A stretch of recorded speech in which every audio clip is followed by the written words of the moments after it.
గత 22 నెలలుగా హైడ్రా అదేసి ఎప్పుడైతే ఎన్నికలు ఉన్నాయో ఎప్పుడైతే ఎక్కడైతే ఎన్నికలు ఉన్నాయో అక్కడ ఓట్లే, ఎక్కడైతే ఎన్నికలు లేవో ఎక్కడైతే కాంగ్రెస్ పార్టీకి బదనాం కాదో అక్కడ ఎమ్మటే హైడ్రా యాక్టివ్ అవుతుంది.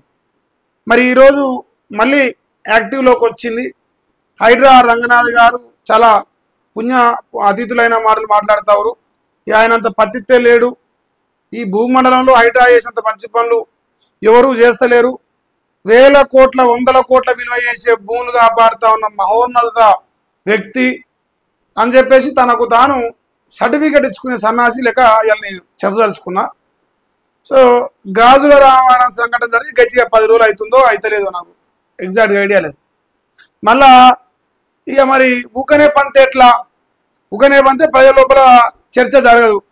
ఎప్పుడు చూడు హైడ్రాకు చర్చ జరగాలి. హైడ్రా ఉన్నది, హైడ్రా బతికే ఉంది, హైడ్రా కోసం ఇలా రంగనాథ్ గారికి కేటాయించరు, ఆయన పొడుస్తుండు పీక్తుండు, వీటిపైన చర్చ జరగాలి.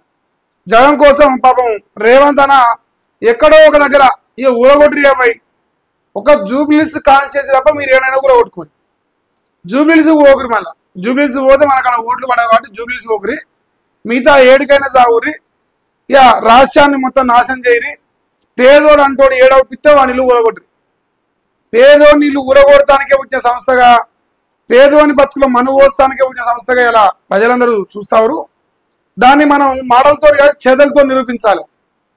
ఫాతిమా కాలేజ్ అని అంటారుగా బొచ్చు కూడా మిగతాను మన దగ్గర దమ్ము లేకపోయినా, మన తిరుపతి రెడ్డి గారి అంటారుగా ప్యాలెస్ కూడా కొట్టి దమ్ము లేకపోయినా, హైడ్రా రంగనాథ్ తన సొంత ఇల్లు నారాలో ఉన్న కూలగొట్టుకునే సత్తా లేని సన్నాసి అయినా సరే ఏం బాధలేదు.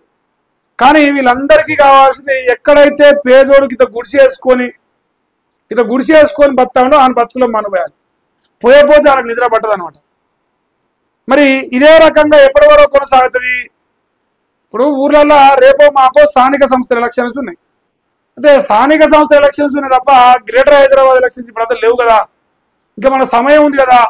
సో జిహెచ్ఎంసీ ఎన్నికలు వచ్చే లోపల వీలైనంత ఎక్కువ ఇల్లు కూలగొట్టి, అదే మూసీ పరివాహక ప్రాంతాల్లో నిన్న మన ఆ మూసీలో కొట్టుకపోయిన వాళ్ళు మాత్రం తీయలేము, మనం వాళ్ళ బతుకులు మనం బాగు చేయలేము. అంటే హైడ్రా రంగాలు లంగా పనులు చేస్తారు తప్ప మంచి పనులు చేస్తాను పనికిరారు. అది ప్రజల లోపల కూడా చర్చ జరుగుతుంది అదే అంశం పైన.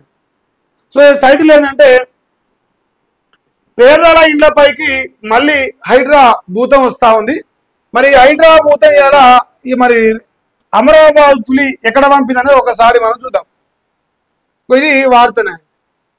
కొండాపూర్లో హైడ్రా కూల్చివేతలు చేసిందట, 36 ఎకరాల్లోని నిర్మాణాలు నేలమట్టం చేసిందట. అంటే గొప్పగా ఉంటాయి, ఎందుకంటే ఎంత రేవంత్ దిశ, రేవంత్కు జోకపోతే రేవంత్కు తాళాలు కొట్టకపోతే వాళ్ళకి పైసలు రావు, పేమెంట్ రావాలంటే ఈ స్థాయిలో ఉంటాయన్నమాట. ఇక 36 ఎకరాల్లోని నిర్మాణాలు నేలమట్టం చేసింది. ఏ నిర్మాణాలు తెలుసు ఇక్కడ? ఇగో ఇక్కడ మీరు గమనించాల్సింది ఓ 5 ఫ్లోర్ల బిల్డింగో లేదంటే ఒక 10 ఫ్లోర్ల బిల్డింగో. ఒక్క నిమిషం డిస్టర్బ్ అయిందా, సారీ. సో ఒక 5 ఫ్లోర్ల బిల్డింగో లేదంటే ఒక 10 ఫ్లోర్ల బిల్డింగో ఊళ్ళో కొడితే మనందరం కూడా శభాష్ రంగనాథ్ చాలా మంచి పని చేస్తానని చెప్తాం. నిర్మాణాలు అంటే ఈ రేకుల డబ్బాలే, ఈ రేకుల డబ్బాలు ఇగో ఇట్లా పేదోళ్ళ బతుకులలో మన్ను పోయడమే ఈ నిర్మాణాలు అంటాడు. ఇప్పుడు కొండాపూర్లో మనందరూ తెలుసు G+40, G+30, G+25 ఫ్లోర్స్ ఉంటాయి. 20-25 ఫ్లోర్ల బిల్డింగ్ మస్తు ఉన్నాయి కొండాపూర్లో. అయితే నిర్మాణాలు అంటే వాటిని కూలిస్తే నిర్మాణం అని చెప్పాలి. ఇక్కడ ఏం రాయాలి? గుడిసెలు ఒకటి రెండు రాయాలి, పేదోడు వేసుకున్న డేరాలు ఒకటి రెండు రాయాలి. వాడేదో పొడ చేతిలో పట్టుకొని రొక్క అంటారు డొక్కాడితే కానీ రికార్డితే కానీ డొక్కాడిని బతుకులు జీవితాలు అలా ఉన్నాయి. అలా బతుకులో మనువు పోసినాం, వాళ్ళు తినే కంచంలో మనువు పోసిన అనే అంశాన్ని రాయకుండా నిర్మాణాలు నేలమట్టం చేసిన 36 ఎకరాలు కాపాడినాం. ఇక 36 ఎకరాలు కాపాడిన మునగాలం మేము, ఏమంత సంసారాలే లేరు, మీ చాలా పుణ్యమైన కార్యక్రమాలు చేసినాం అని జనాల్ని చుతగానం చేస్తానికి నమ్మించే ప్రయత్నం చేస్తా ఉండు హైడ్రా రంగనాథ్. అయితే ఇప్పుడు ఈ ఇంత చరిత్ర ఏందా అంటే ఇగో మన ఏం ప్రభుత్వం ఇది? ఇందిరమ్మ రాజ్యం. ఇందిరమ్మ రాజ్యంలో ఇందిరమ్మ గౌరవం ఉన్నదా లేదా అనేది ఒక డౌట్ ఇక్కడ.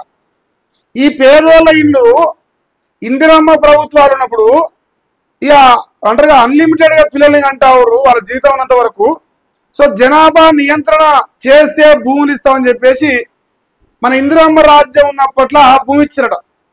ఇందిరమ్మ రాజ్యం ఉన్నప్పట్ల ఆ అంటారుగా వాళ్ళ మామలు వాళ్ళ అత్తలు ఆ రోజుల్లో వాళ్ళకు ఇందిరమ్మ రాజ్యంలో వచ్చిన భూముల్ని వాళ్ళు డేరాలు వేసుకో అంటే ఓ 40 సంవత్సరాలు అవుతుంది ఆ రాజ్యం అయిపోయి 50-40 వేసుకోరాదు యావరేజ్ గా.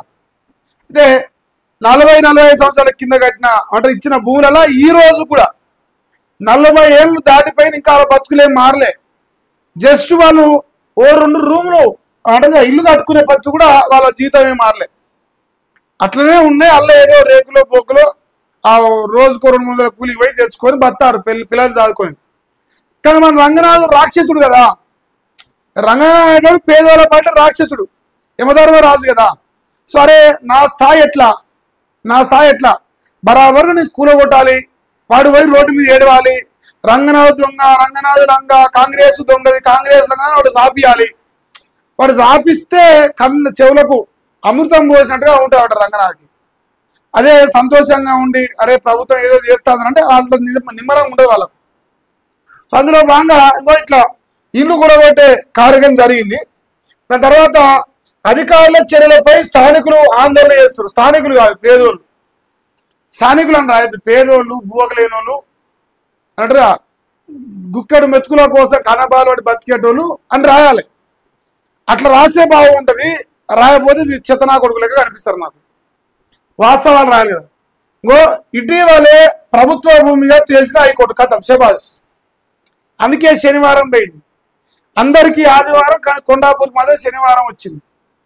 ప్రభుత్వ భూమిగా తేల్చేసినట్ట. మరి ఇందిరమ్మ ఎవరు ఇచ్చినావా? ఇందిరమ్మ ఇచ్చినావా దొంగదా, లేదంటే కాంగ్రెస్ గుంజుకుంటున్న మంచోళ్ళ? ఏది నిజం ఏది అవాస్తవం బుద్ధి ఉండాలి కదా కొంచెమైనా. రేవంత్ అన్న ఒక స్టేట్మెంట్ ఇంకా రాపించిండు, టకా చదువుతుండే 3600 కోట్లు అంటే ఇంకో రాశారు. హైదరాబాద్ లోని కొండాపూర్లో అక్రమ నిర్మాణాలపై మరోసారి హైడ్రా కూడా జులిపించింది. ఇవాళ ఉదయం నుంచే భారీ పోలీసు బందోబస్తు మధ్య 36 ఎకరాల్లో నిర్మాణాలు కూల్చివేశారు. సర్వే నంబర్ 59లో ఉన్న 36 ఎకరాల స్థలం 12 మంది రైతుల ఆధీనంలో ఉన్నట్లు గుర్తించిన అధికారులు. మీరు చెప్తేనేమో నాకు రైతుల ఓనికన్నా కబ్జా చేసే దమ్ముందా అలా? రాష్ట్రపడిన కొంచెం సిగ్గుతో రాయాలి, మీరు సిగ్గు తెచ్చుకొని శరంతో రాయాలి. రైతులట ఇక దాని విలువ దాదాపు 3600 కోట్లు ఉంటుందని అంచనా వేసిరు. కూల్చివేతల విషయం తెలిసిన స్థానికులు భారీ అక్కడకు చేరుకొని ఆందోళనకు దిగిరు. 60 ఏళ్లుగా భూములు తమ ఆధీనంలోనే ఉన్నాయని తెలిపారు. తాము కాపాడుతూ వచ్చిన భూములపై పెత్తనం చెలాయించడం దారుణమని ఆవేదన వ్యక్తం చేశారు. కాగా మళ్లీ కూల్చివేతలు కొనసాగుతున్న స్థలానికి పోలీసులు మీడియాను అనుమతించలేదు.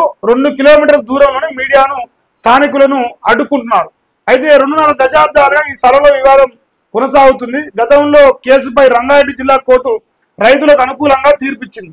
దీన్ని రాష్ట్ర ప్రభుత్వం హైకోర్టులో సవాల్ చేయగా విచారణంతరం సదరు భూమి ప్రభుత్వానికి చెందిందని కోర్టు తీర్పు వెలువరించింది. ఈ నేపథ్యంలో అధికారులు రంగంలోకి దిగి ఆగ్రహం తొలగించారు. 12 మంది రైతులు అని చెప్పిరా, 36 ఎకరాలు అని చెప్పారు. 36 ఎకరాలు దీని వాల్యూ 3600 కోట్ల రూపాయలు అని చెప్తారు. దాని అర్థం ఏంది? 1 ఎకరా 100 కోట్ల అన్నట్టు.